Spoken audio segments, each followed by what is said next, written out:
안녕하십니까. 자, 이제 우리 환경공학회로 첫 번째 시간 할 차례죠. 자, 우리가 첫 번째 과목 대기부터 시작을 할 텐데요. 자, 대기를 하기 전에 어차피 이 대기와 수질은 거의 화학적인 내용이 많이 나오고 실제 시험에도 우리가 뭐 기초화학, 대학교에서는 일반 화학이라고 하는데 그런 화학적인 내용이 나옵니다. 당연히 우리가 대기랑 수질을 이해하기 위해서 알아야 되는 내용이고 시험 문제에 그냥 아예 이런 화학 문제가 나오죠. 그래서 우리가 기초 화학적인 내용을 좀 보고 들어갈 거예요. 자, 그리고 대기에도 나오고 두 번째 과목이 우리가 수질이죠. 수질에도 화학적인 내용이 나오는데 그때 만약에 필요한 내용이 있으면 추가적으로 설명하도록 하겠습니다. 우선은 기본적으로 정말 기본 중에 기본, 화학의 기본 내용을 보고 가도록 하겠습니다. 자, 우리가 환경화학이라고 해서 기본적인 화학적 지식을 바탕으로 환경공학과 연관된 내용을 간편하게 다루고자 한다. 자, 보겠습니다. 물질의 구성과 특성. 우리가 물질의 상태라고 해서, 자, 물질이 우리가 어떤 상태로 구분되어 있죠? 우리가 흔히 딱딱한 상태를 우리가 고체라고 하죠. 고체가 녹으면 뭐가 됩니까? 액체가 되죠. 다시 액체를 물이라고 합시다. 계속 끓이면 어떻게 돼요? 기체가 되죠. 그래서 물질은 3상태로 되어 있다고 합니다. 어떠한 물질이건 우리가 알고 있는 물질, 뭐 순물질과 혼합물이 있죠. 전부 다 고체와 액체, 기체 상태로 되어 있죠. 우리가 흔히 딱딱하다고 하는 이 철, 우리가 자연 상태에서는 고체로 존재하죠. 그렇지만 끓이면 어떻게 됩니까? 녹죠. 액체가 되고선 그걸 가지고 우리가 모형을 성형을 한 다음에 필요한 이러한 철 형태로 만들 수 있잖아요. 그걸 계속 온도를 올리면 철도 증발해 버립니다. 기체가 돼 버려요. 다시 그거를 어떻게 됩니까? 냉각을 시키면 액체가 되고 다시 고체가 되겠죠. 그래서 모든 물질이 이렇게 세 가지 상태로 존재하는데 우리가 고체에서 액체 녹는 거죠. 녹는 걸 우리가 융해라고 합니다. 따로 뭐 적으실 필요는 없어요. 그리고 다시 액체가 고체가 됩니다. 굳었죠. 그걸 우리가 응고라고 하죠. 액체에서 기체가 되면 우리가 기화, 기체에서 액체가 되면 액화, 그리고 고체에서 기체로 바로 가는 경우도 있죠. 그걸 우리가 승화라고 합니다.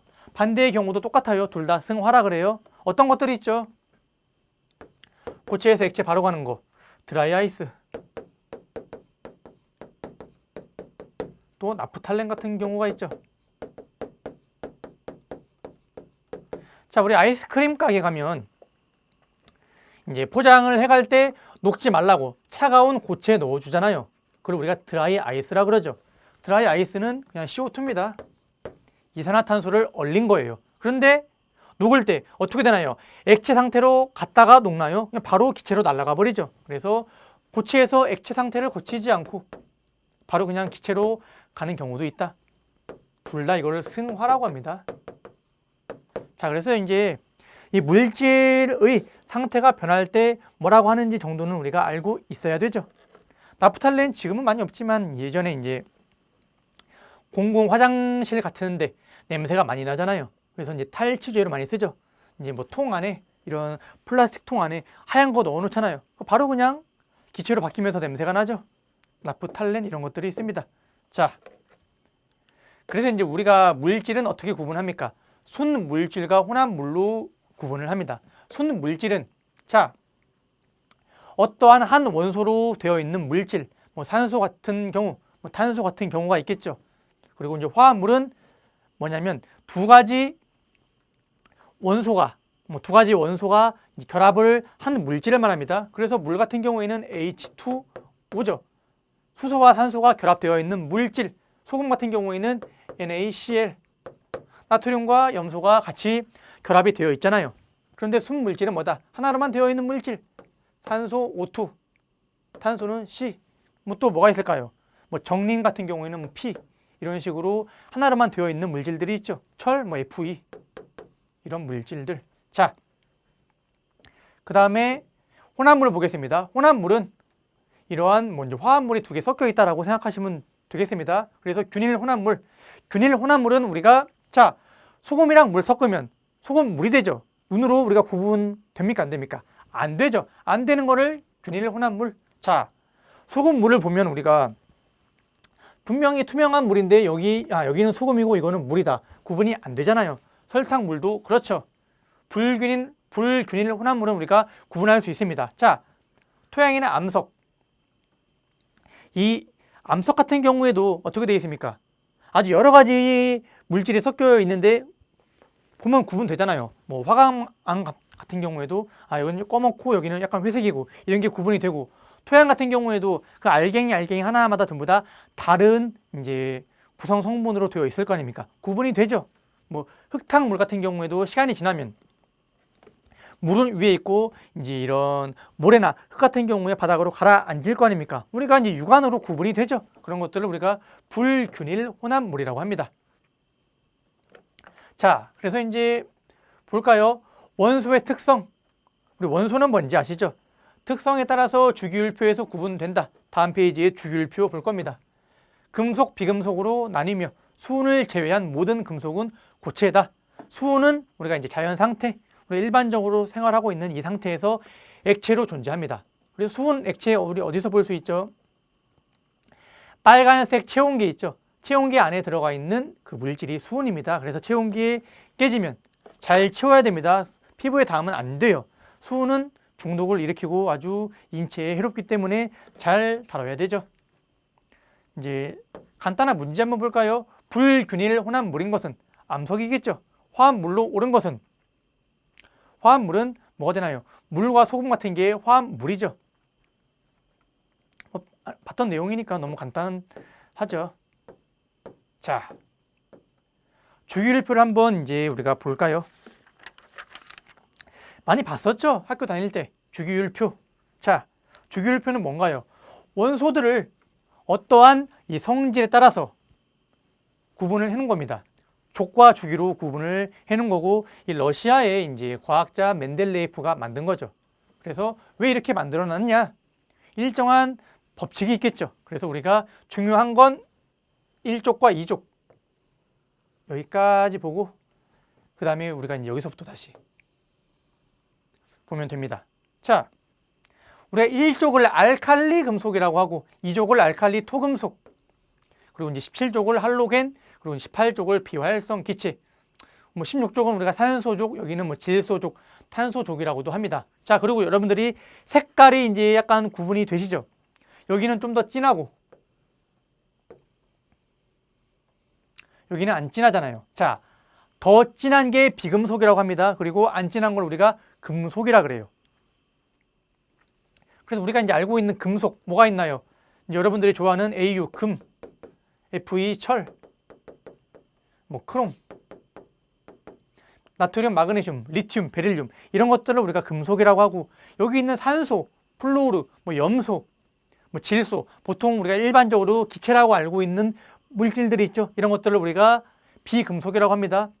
탄소도 금속이 아니라 비금속으로 들어가요. 그래서 여러분들이 주기율표를 보고선 자, 이제 우리가 이건 뭔지 구분을 해야겠죠. 자, 그리고 알칼리 금속, 우리가 1족에 해당하는 수소는 알칼리 금속이 아닙니다. 그냥 1족에 있는 거지 금속이 아니라 그랬죠. 얘네들은 어떻게 된다? 어떠한 성질을 가지고 있습니다. 우리가 이제 아래에 옥텟 규칙이라고 하죠. 원자의 가장 바깥쪽 전자 껍질이 전자를 8개 채우려는 성질을 의미한다 라고 해서 다 채워야지 좀 안정해요. 자, 우리가 중요한 게 뭐라 그랬죠? 1족과 2족, 그리고 13, 14, 15, 16, 17, 18족이라 그랬죠. 자, 그래서 뭐냐면 최외곽, 왜냐하면 이러한 원자는 원자 핵과 전자로 이루어져 있는데 그 맨 바깥에 띠에 전자가 왔다 갔다 합니다. 그런데 자, 보겠습니다. 맨 바깥에는 첫 번째 주기에서는 2개, 그 다음부터는 8개입니다. 2개, 8개를 채워야지 안정해져요. 그래서 애들이 가만히 있고 다른 물질과 반응하지 않는 이러한 안정된 상태로 유지하는데, 자, 끝에 하나 있습니다. 1족은 끝에 하나가 있는 애들, 2족은 끝에 2개 있는 애들. 그럼 13은 3개, 14 4개, 15는 5개, 16은 6개, 17은 7개가 있습니다. 자, 하나를 얼른 내보내고 싶겠죠. 하나가 나가야지, 어디에 붙어야지 안정된 상태로 존재하는 애들이 어디? 1족에 있는 애들. 반대로 17족은 7개가 나가는 게 빨라요? 아니면 누구한테 하나 받아오는 게 빨라요? 누구한테 하나 받아오는 게 빠르겠죠. 그래서 얘네들은 하나를 잘 받아가지고 얼른 안정된 상태로 가려고 하는 애들을 말해요. 그래서 우리가 자 1족과 1, 2, 그리고 13, 14, 15, 16, 17, 18족의 기본적인 특징은 뭐가 되는지 아시겠죠? 얘네들은 내보내고 얘네들은 받으면 되는 애들이죠. 얘는 채웠으니까 어떻게 된다? 더 이상 반응하지 않는다. 그래서 우리가 불활성 그리고 비활성 기체라고 합니다. 이 기본적인 이 원소의 주기율표의 원리를 알고 계셔야 됩니다. 자, 그래서 우리가 소금이 NaCl이라 그랬죠. 소금 같은 경우에 물에 녹지만 어떻게 됩니까? 따로 이렇게 반응을 하거나 잘 그러지는 않죠. 자연 상태에 꺼내놨을 때 그냥 소금으로 있지 얘가 뭐 지 혼자 뭐 바뀌거나 그러지는 않잖아요. 그래서 보겠습니다. 나트륨은 하나 나가면 되고 Cl은 하나 받으면 되죠. 그러면 이 두 개만 나면 되겠네. 아주 좋은 현상이죠. 그래서 NaCl Na 나와 있던 하나가 여기에 들어가는 겁니다. 그래서 이렇게 해서 Na가 붙어버려요. 하나하나 만나면 되겠죠. 그래서 우리가 이거를 이온 결합이라고 하고 이 소금이라는 화합물이 나오게 되는 겁니다. 기본적인 원리죠. 자, 그래서 이제 주기율표가 왜 이렇게 되어 있는지는 아시겠죠. 이거를 발견한 사람이 멘델레예프고 그 멘델레예프가 이렇게 정리를 한 겁니다. 자, 보겠습니다. 그러면 왜 이런 우리가 막 원소 기호 번호라고 해서 1번부터 20번까지 막 외우라 막 고등학교 때 그런 거 많이 시켰잖아요. 그럼 왜 이렇게 되는지 한번 볼까요? 원소의 표시 A는 뭐다? 질량수다. B는 뭐다? 원자 번호다. 라고 해서 나와 있죠. 질량수는 양성자에서 중성자를 더한 수다. 원자 번호는 양성자 수다. 라고 보면 됩니다. 자, 우리가 그러면 한번 볼까요? 나트륨을 한번 예를 들어 봅시다. 나트륨은 세어보면 되겠죠. 몇 번이 될까요? 11번이 됩니다. 나트륨. 자, 원자 번호가 11번이에요. 여기서부터 오른쪽으로 가면 돼요. 1번, 2번, 3, 4, 5, 6, 7, 8, 9, 10, 11번. 자, 그러면 원자 번호가 11이라는 소리는 양성자 수가 11개라는 소리죠. 그리고 자, 나트륨의 질량수는 23이 됩니다. 자, 질량수는 뭐라 그랬죠? 양성자에다가 중성자를 더한 수라 그랬죠. 자, 그러면 여러분들이 나트륨 양성자 수는 11개, 중성자 수는 몇 개라고 추측이 되겠습니까? 12개가 되겠죠. 그럼 질량수는 어떻게 된다? 양성자에다가 중성자를 더하면 되니까 23이 나오는 겁니다. 그래서 나트륨의 원자량 질량수는 23이 됩니다. 또 뭐 한 번 더 해볼까요? 산소 같은 경우에는 자, 지우고 산소는 원자 번호가 8번입니다. 1, 2, 3, 4, 5, 6, 7, 8. 그런데 질량수는 16이에요. 자, 그러면 산소 같은 경우에는 양성자 8개와 중성자 8개로 이루어졌구나 라고 우리가 알 수 있겠죠. 그래서 이제 이러한 각 원소마다 전부 다 이러한 원자량이 있습니다. 그리고 우리가 원소 번호를 1, 2, 3, 4, 5, 6, 7, 8, 90 하죠. 자, 원자 번호는 뭐다? 양성자 수가 된다. 그러면 양성자 수는 어떻게 됩니까? 전부 다 하나 늘어날 때마다 하나씩 늘어나는 거죠. 그래서 우리가 이제 질량수를 잘 외우면 돼요. 양성자 수는 원자 번호이기 때문에 그대로 그냥 똑같이 쓰면 되겠죠. 자, 그래서 우리가 볼 게 뭐다? 원자량을 암기를 해야 됩니다. 자, 원자량은 이제 우리가 또 다음 페이지에 나오는 이 몰의 개념과 이제 또 잠깐 넘겨 보겠습니다. 이 몰의 개념과 같이 봐야 되는데 일단 한번 우리가 여기 나와 있는 것들은 암기를 하셔야 돼요. 자, 원자 자체는 무게가 엄청 작습니다. 그러니까 우리가 눈으로 보이지도 않고 이 원자가 엄청 많이 모여야지만 우리가 좀 이제 계산에 있어서 좀 가늠을 할 수 있을 정도의 양이 되지 엄청 작아요. 그런데 너무 작은데 우리가 이제 뒤에 보면 몰이라는 개념이 나옵니다. 그 한마디로 좀 계산을 하거나 상대적인 양 어느 정도인지 알기 위해서 우리가 원자량이라는 이 몰과 원자량을 우리가 개념을 도입을 했어요. 우리가 아니고 과학자가 했겠죠. 자, 원자 고유의 무게를 의미하며 탄소 원자를 10이라고 했을 때 다른 여기 여러 가지 이제 물질들이 많이 있죠. 자, 기준은 뭐다? 기준 탄소 얘를 얼마? 12로 했을 때 상대적인 양을 나타낸 걸 말해요. 자, 그래서 이제 우리가 옆에 문제도 나와 있지만 분자량을 이제 계산하는 문제를 우리가 이제 볼 겁니다. 그리고 그걸 이용해서 이제 풀어야 될 문제도 있습니다. 그렇기 때문에 우리가 이 원자량을 알고 있어야 돼요. 자, 그래서 수소는 1이다. 탄소는 10이다. 탄소가 6번입니다. 그러면 원자량이 10이라고 하면 양성자 2개, 6개, 중성자가 몇 개 있는 겁니까? 6개가 있다는 소리겠죠. 그래서 우리가 이런 식으로 알 수 있습니다. 산소 16이라고 우리가 아까 봤었죠. 질소는 14예요. 근데 질소의 이제 원소 번호는 7번입니다. 그리고 질량수는 14. 그러면 양성자 7개, 중성자 7개로 이루어져 있겠죠. 이렇게 우리가 알 수 있게 되는 겁니다. 자, 그래서 여러분들이 암기해야 될 거는 여기 있는 것들을 정도는 암기를 해야 돼요. 다. 추가적으로 칼륨은 39, 아르곤이 40 질량수가 이 정도는 여러분들이 더 추가적으로 알아두셔도 좋겠죠? 이 정도는 알아두시는 게 좋을 것 같아요. 여기까지 암기를 해주시기 바랍니다. 그래서 어떻게 된다? 탄소 12, 수소 1, 그리고 질소 14, 산소 16, 나트륨 23, 칼륨 39, 마그네슘 24, 황 32, 염수 35.5, 아르곤 40. 이 정도는 여러분들이 암기를 해야지 문제 풀 수 있습니다. 자, 보겠습니다. 이런 식으로 나와요. 그러면 HNO3의 분자량은 얼마인가? 다 더해주면 되죠. H는 얼마? 1, N은 얼마? 14, O는 얼마? 16인데 몇 개 있어요? 3개 있죠? 다 더하면 얼마 나옵니까? 15에다가 48 더하면 되죠.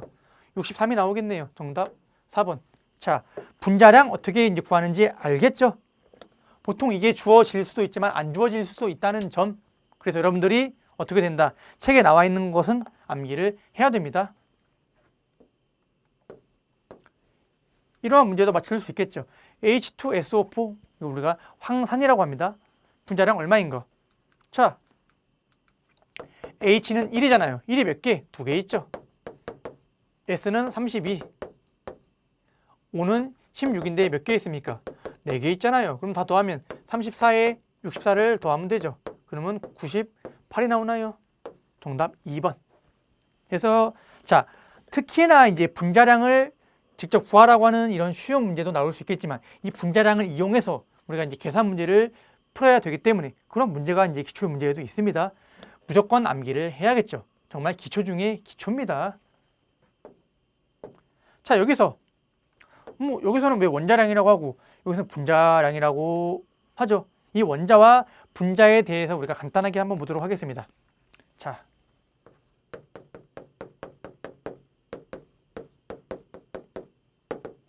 그냥 기본적으로 자, 분자는 이 물질의 성질을 띠는 이 최소의 단위라고 보면 됩니다.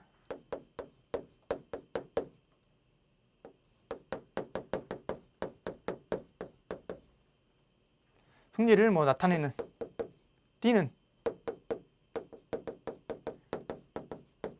최소의 집합. 원자는 그냥 물질을 더 이상 쪼갤 수 없는 최소의 안 적으셔도 돼요. 더 이상 쪼갤 수 없는. 한마디로 무슨 말이냐면, 자, 자연 상태에서 산소를 예를 들 때 이렇게 존재하지 않아요. 자연 상태에서. 얘 자체로는 우리가 산소라고는 하죠. 왜냐하면 물질의 최소 단위이기 때문에. 그런데 우리가 이렇게 마시고 내쉬는 이 산소는 O2라고 합니다. 자, 어떻게? 물질의 성질을 띠려고 할 때는 이 산소가 2개 결합되어 있어야지만 어떠한 성질을 띱니다. 그거의 최소 단위입니다. 그리고 산소는 O2 또는 O3, 우리가 이걸 산소, 이걸 오존이라고 합니다. 이렇게 어떻게 된다. 결합 상태에 따라서도 다른 물질이 될 수 있습니다. 그래서 자, 이거나 전부 다 O로만 이루어져 있죠. 그래서 쪼개버리면 O가 나오겠지만 어떻게 된다. 그 자체로는 어떠한 성질을 띠지는 않아요. 그렇지만 어떻게 된다. 분자는 어떠한 성질을 띠는 최소의 단위라고 보면 되고, 자, 또 이렇게 구분할 수 있습니다. 원자와 분자를 좀 쉽게 구분하기 위해서는 분자는 그냥 2개 이상이라고 보시면 돼요. 원자 2개 이상. 자, 나트륨 원자라 그러죠. 그런데 만약에 이거는 염화 나트륨 분자라고 합니다. 아니, 나트륨 원자라고 하나만 있으면 원자, 염소도 Cl 원자라고 하는데 Cl2가 붙어 있으면 염소 분자라고 합니다. 왜냐하면 2개잖아요. 원자 2개 이상일 때는 우리가 분자라고 하는데 거기다가 뭐가 추가되냐면 불활성 기체.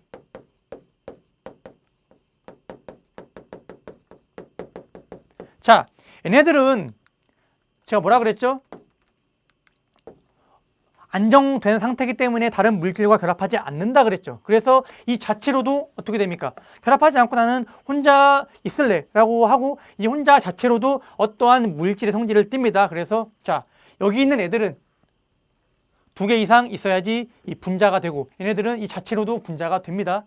어떤 의미인지 아시겠죠? 자, 그래서 이제 이것도 어떻게 받아들일 수 있습니까? 만약에 이거의 양을 구하시오 할 때는 H의 원자량을 구하라고 하겠죠. 그렇지만 2개 이상 있잖아요. 그렇기 때문에 우리가 분자량이라고 하는 겁니다. 얘도 2개 이상 있기 때문에 분자량이라고 하죠. 어떤 의미인지 아시겠죠? 자, 그래서 우리가 이제 흔히 이제 어떠한 기체를 말하죠. 왜냐하면 이러한 기체들은 자연 상태에서 그냥 H 또는 그냥 O, Cl 이렇게 존재하지 않고 어떻게 된다. 물질의 성질을 띠면 분자라고 하기 때문에 우리가 흔히 수소 기체라고 하죠. 그럴 경우에는 H2라고 씁니다. 산소도 O2라고 쓰죠. 염소 기체, 아주 독성이 센 염소 기체도 Cl2라고 해요. 2개가 붙어 있어야지 어떻게 분자니까 어떠한 성질을 띠려고 하면 분자 상태로 존재해야 되니까 2개 이상 있어야 된다 그랬죠. 그래서 우리가 이거를 분자라고 하고 앞으로 나올 겁니다. 계속 막 미생물을 분해할 때 뭐 산소가 필요하다 할 때 그 산소는 O2가 됩니다. 어떤 의미인지 아시겠죠? 자, 그러면 이제 원소와 원소 주기율표, 원자와 분자 이제 어떤 내용인지 아시겠죠? 자, 이제 여기 한번 다시 한번 볼까요? 자, 그래서 어떻게 된다? 끝에 1주기에는 2개, 1주기는 2개, 나머지 2부터는 몇 개? 최외곽에 맨 바깥에 띠에 8개를 채워야지 안정이 된다. 전자가. 그 전까지는 안정되지 않는다 해서 자꾸 뭐랑 결합을 하려고 해요. 자꾸 불안정한 상태야. 혼자 있으려고 하지 않아요. 그래서 어떻게 되죠? 좀 화합물을 만들려고 하죠. 그래서 반응성이 뛰어나고 그렇게 됩니다. 자, 여러분들이 한번 생각을 해볼까요? 어떠한 특성을 갖고 있는지 한번 여러분들이 보셔야 돼요. 리튬 같은 경우에는 한번 볼까요? 핵이 있죠. 어떠한 이제 물체나 물체 인력이라고 그러잖아요. 각 물체는 뭐 주위에 있는 물건들을 약간 끌어들이려고 하는 성질을 갖고 있습니다. 모든 물질이.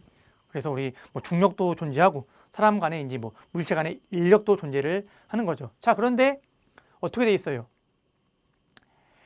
자꾸 애가 눈에 가신 겁니다. 나는 이 안정된 상태로 가야 되는데 하나 있어요. 그럼 빨리 어디에 내보내고 싶겠죠. 그런데 내려갑니다. 그럼 어떻게 되죠? 내려가면 그래도 그러니까 이렇게 보면 됩니다. 그래도 핵이랑 가까이 있고 내 눈에 좀 잘 보여요. 내가 핵이라고 할 경우에. 그런데 내려갈수록 뭐 리튬, 칼륨, 뭐 루비디움, 세슘, 프랑슘으로 갈수록 내 핵에서 저 끝에 하나 있는 눈에까지 제 얼른 내보내고 싶어요. 그럼 어떤 느낌일까요? 내려갈수록 반응성이 더 커집니다. 한마디로 뭐냐면 내려갈수록 내 이제 핵에서 저 하나 있는 눈의 가시를 얼른 버려버리고 싶은 거예요. 그래서 자연 상태에서 나트륨, 칼륨 이체로 존재하지 않아요. 항상 어떠한 다른 물질과 결합을 한 상태로 존재를 합니다. 그래서 우리가 이제 흔히 뭐 나트륨이라고 하잖아요. 그러면 그걸 만들려고 하면 이렇게 분해를 해서 따로 추출을 해내야 되는 겁니다. 자, 얘네들은 두 개를 내보내야 되죠. 그러면 당연히 얘네보다는 좀 덜 할 거 아닙니까? 하나 내보내는 게 쉬워요? 두 개 내보내는 게 쉬워요? 하나 내보내는 게 더 쉽겠죠? 그럼 우리가 이온화 에너지라고 합니다.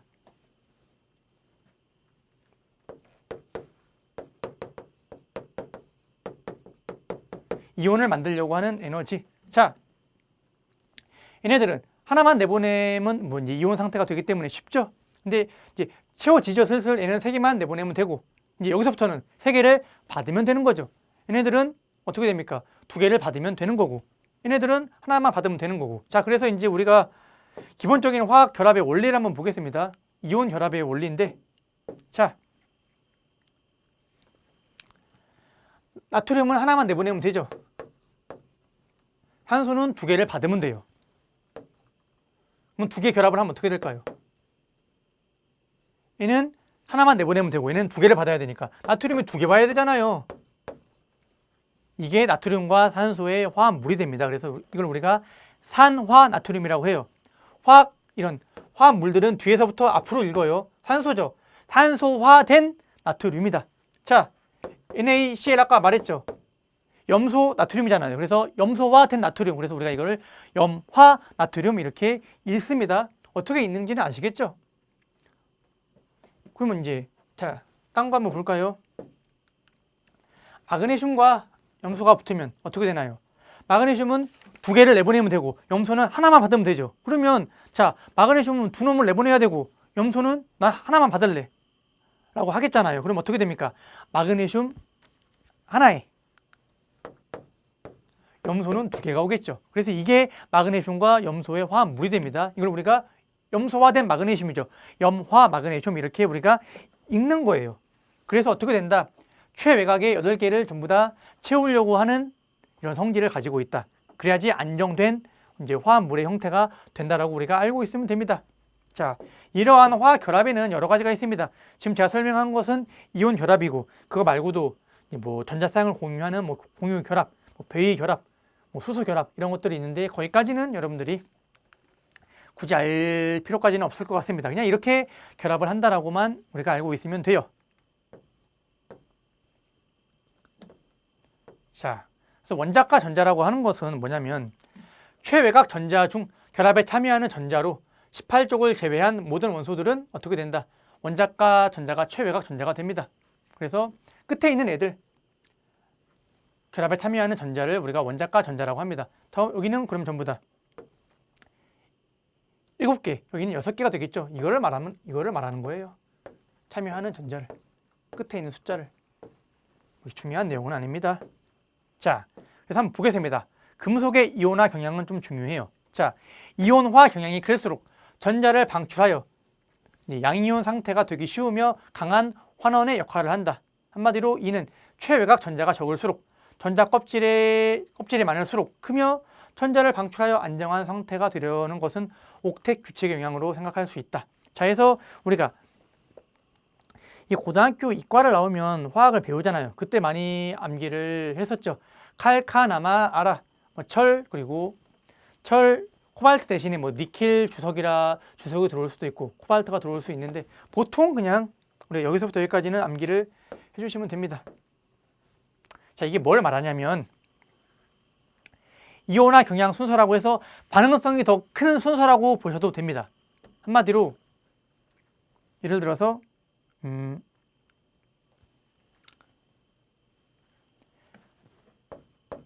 얘가 양이온 상태로 있는데 물 속에 칼륨이 들어와 버리면 애가 석출이 돼 버리고 칼륨이 지가 양이온이 돼 버려요. 한마디로 뭐냐면 이 만약에 칼슘이 물에 녹아 있는데 물에 녹아서 잘 놀고 있어요.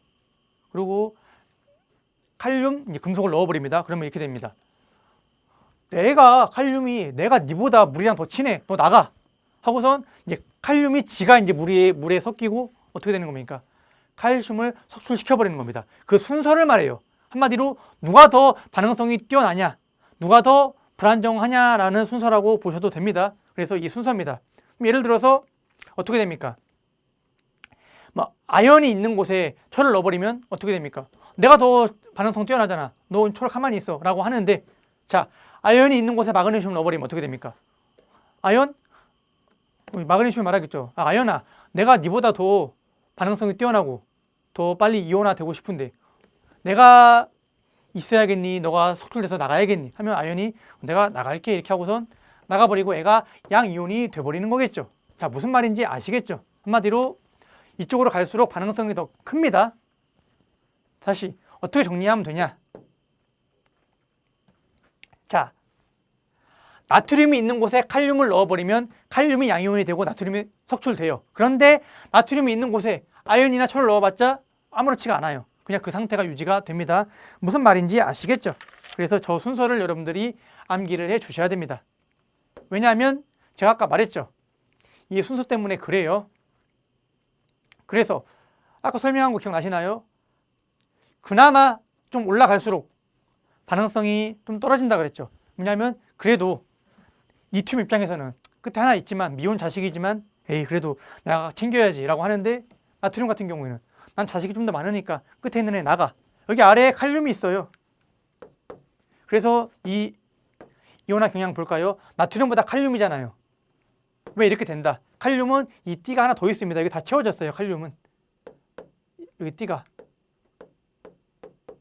그 끝에 하나 더 있는 겁니다. 그러니까 나트륨, 야, 칼륨이 이야기를 하는 겁니다. 나트륨한테, 야, 내가 너 끝에 있는 하나보다 더 하나, 띠를 하나 더 갖고 있잖아. 난 더 잘 안 보여. 그러니까 내가 더 내보내는 게 더 쉽겠지. 한마디 이렇게 해서 그럼 내가 반응성이 더 크잖아 라고 되는 겁니다. 당연히 칼륨 밑에 있는 애들이 더 커지겠죠. 그 순서를 말해요. 당연히 중요하고 여러분들은 암기를 하셔야겠죠.